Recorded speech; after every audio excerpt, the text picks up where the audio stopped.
महाबोधि महाविहार बिहार में गया जिले में बोध गया में वो बुद्ध का मंदिर है, जहाँ सिद्धार्थ गौतम बुद्ध जी को जिस बोधि वृक्ष के नीचे ज्ञान प्राप्ति हुई थी और उन्होंने मतलब समानता पर आधारित, मानवता पर आधारित, शांति पर आधारित और प्रज्ञाशील करुणा को मजबूत करने वाला एक जो धम्म दिया था, तो वो जहाँ जिस बोधि वृक्ष के नीचे उनको ज्ञान प्राप्ति हुई थी उसी जगह पर मतलब वहाँ महाबोधि महाविहार है। और उसका जो ट्रस्ट है, ये ट्रस्ट बिहार सरकार का 1949 का कानून है और उसमें 8 ट्रस्टी होते हैं और कलेक्टर जो है, कलेक्टर हिंदू होगा तो उसका चेयरमैन होता है। तो जो 8 ट्रस्टी उसमें 4 ट्रस्टी बौद्ध है, 4 ट्रस्टी हिंदू है। तो हमारी मांग ऐसी है कि दूसरे धर्म के ट्रस्ट में दूसरे धर्म का कोई ट्रस्टी नहीं होता है, इसीलिए हमारे बौद्ध धर्म के मंदिर के ट्रस्ट में भी सभी 9 के 9 लोग बुद्धिस्ट होना चाहिए, उसका चेयरमैन भी बुद्धिस्ट होना चाहिए।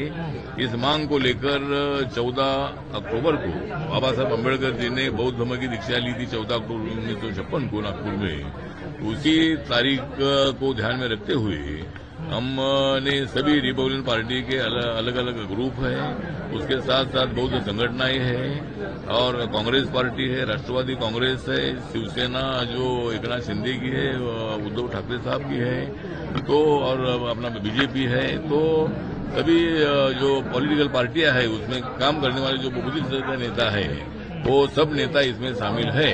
और बहुत बड़ा जो रैली है, ये रैली 14 अक्टूबर को निकलने वाली है। एक तो जिजामाता उद्यान से रैली निकलने वाली थी, लेकिन पुलिस ने परमिशन वहां से नहीं दे दिया है। लेकिन हम लोगों ने तय किया है कि भाई हम लोग मेट्रो जो थिएटर है वहां से हम चलकर आएंगे और शांति से मोर्चा होगा। पुलिस को हमारा पूरा सहयोग रहेगा और पुलिस ने भी हमको सहयोग देने की आवश्यकता है। और उसके बाद हम माननीय देवेंद्र फडणवीस जी जो महाराष्ट्र के मुख्यमंत्री है उनको हमें बताने वाले हैं कि भाई जो देश भर में बुद्धिस्ट है उसमें सबसे ज्यादा 90% बुद्धिस्ट महाराष्ट्र में है।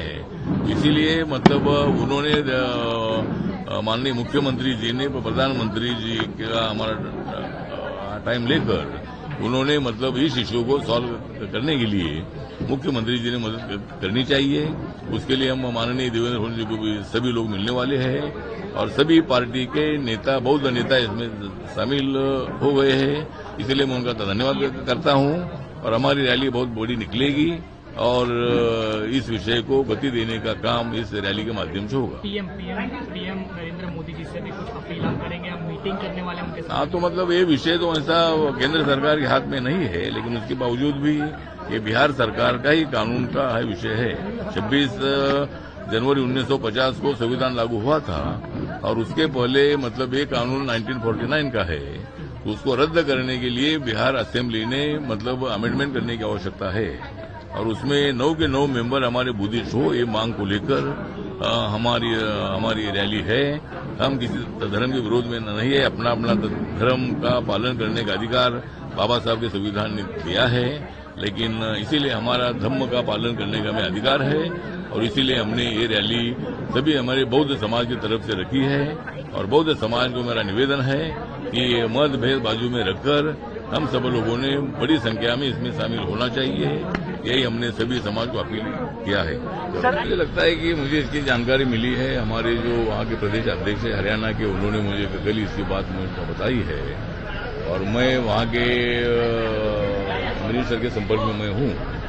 तो जो भी हादसा हुआ ये अच्छी बात नहीं है। जो मतलब जो वरिष्ठ अधिकारी है उन्होंने उनका अपमान करने का प्रयत्न किया था और इसीलिए उन्होंने आत्महत्या किया। वो एडीजीपी थे वो और बड़े पोस्ट पर थे, लेकिन घटना बहुत बड़ी दुर्दैवी है, इसकी पूरी जांच होनी चाहिए और मैं मुख्यमंत्री जी के संपर्क में हूँ और जिसके कारण उन्होंने आत्महत्या की है उनके ऊपर कार्रवाई होनी चाहिए। इसमें कोई सरकार का संबंध नहीं है।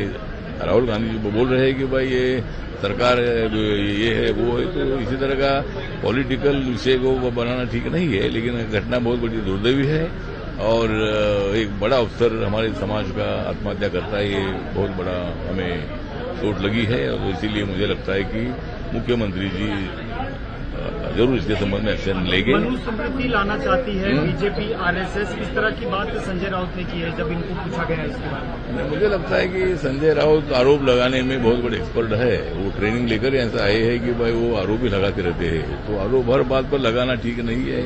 हर बात पर आरोप लगाना ये लोकतंत्र में ऐसा नहीं होता है। लोकतंत्र जो समृद्ध बनाना है तो सत्ताधारी पक्ष और विरोधी पक्षों ने मतलब एक साथ मिलकर आगे चलना होता है। चुनाव जब होता है तब हम अगर कोई एक दूसरे पर आरोप करते हैं तो अलग बात है। तो उसके बाद हम सब लोगों ने देश के समृद्धि के लिए, विकास के लिए, राज्य के विकास के लिए एक साथ रहना चाहिए। लेकिन रोज आरोप लगाना ये इससे लोग परेशान हो गए हैं। इसीलिए ऐसे आरोप लगाना ठीक नहीं है। वीके न्यूज, राष्ट्र के नाम।